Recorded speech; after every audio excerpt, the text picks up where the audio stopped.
This morning I'm going to read from 1 Corinthians 9:22.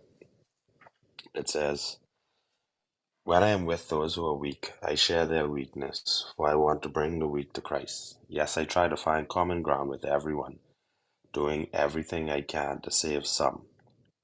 And today I'm just grateful for life, health, strength, um, trying to be as quiet as possible for my family at this point.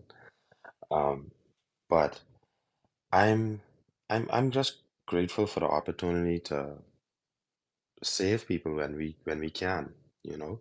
In this particular verse, um, the Apostle Paul tells us, when he's with people who are weak, he shares their weakness, and that's so important for us to remember as Christians that, people, everyone battling something, you know what I mean?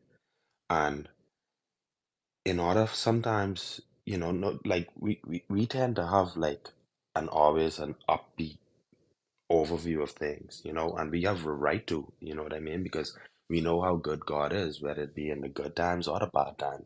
And our faith leads us in that direction, you know. But it's also important for us to exercise something called empathy, meaning basically that, we when we meet somebody who needs help, that we understand them. And if we don't understand them, we pray for them and we try our best to understand them. And I think that that's what the Apostle Paul was saying when he said to share in their weakness, because it's easier to lead someone to the light when they trust you enough to hold your hand, you know? So you have to sometimes you have to relate to them and be like, hey, listen, man, I know your story, and if it wasn't you to live the story, you know someone to live the story, and you just have to be like empathetic towards them about it, so that they can understand that, listen, this person might have had it worse than me, but God brought them out of it. There is a true and living God that we serve. So, just be mindful of that, and what he said to the end, he said, I try to find common ground with everyone, doing everything I can to save some.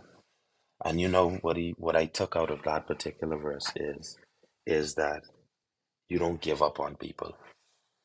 You know, it was many people in my life that didn't give up on me, and I always think about that. Like I always think about how where I may have been if people had given up on me, you know? And that's why it's so important for us as Christians to like not give up on people, no matter how frustrated they get, how we get with them, no matter how frustrated we are with them not seeing what we're trying to show them. Sometimes it just takes time. Sometimes it just takes that one word, what I said. It just takes empathy, and putting yourself in their shoes. Sometimes things happen to people, and because they haven't accepted Jesus Christ as their Lord and Savior, they don't understand the peace that comes along with it. You know what I mean? Like Indira was saying just now, like the wicked restless, and sometimes, like, people just need to be able to feel peace around them and understand that, hey, listen, you in a safe space, like you have questions that need to be answered. I may not know the answer, but I know a book that does, and you lead them in the right direction. But at the end of the day, most importantly, you just never give up on them. But thank you again, everyone, for the opportunity to speak. I'm Carrie, and I have to relinquish my mic and be silent for a while. So enjoy your day, everyone. Thank you again for the opportunity to speak.